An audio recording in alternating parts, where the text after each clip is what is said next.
Two reasons. One is personally important to me because throughout my entire childhood, that's where pretty much I wanted to live.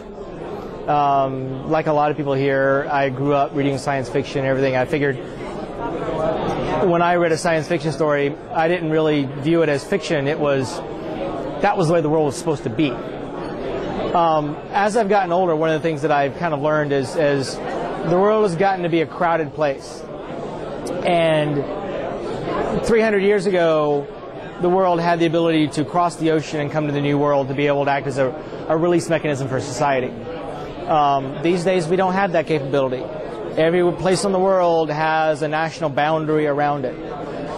There's no place for the malcontents in society, like myself, to be able to leave and go try and figure out a better way to organize society, which is, the reason that the United States was formed was we think we have a better way of organizing the way people work together. And I think that's one of the ways that space is the safety valve for society.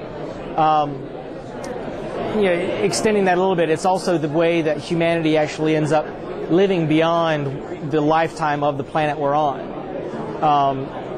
For various reasons, there's no way this planet is going to be able to live forever. But humanity, as an example of intelligence, of mind, has to live beyond the capability of this planet, this solar system, to exist. And so it's an imperative that we move off the planet. So those are the various reasons.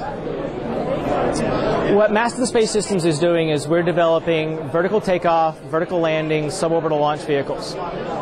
Currently, we're working on a vehicle that can carry 100 kilograms of payload up into space to 100 kilometers and back for only $25,000. That means for example, a soda can-sized payload, we can fly it up and back for only $129. That's pretty cheap. We're using the fact that we can fly that kind of payload and that kind of system every day, multiple times per day. We land where we took off from, which means that all I really need to do is refuel, reload the payload, and off I go again. By building a system like that, we are able to learn a lot about how to build operational systems, how to build safely, how to fly safely, and build a business that is profitable so that we can then build the next version of the vehicle which can carry people up into space.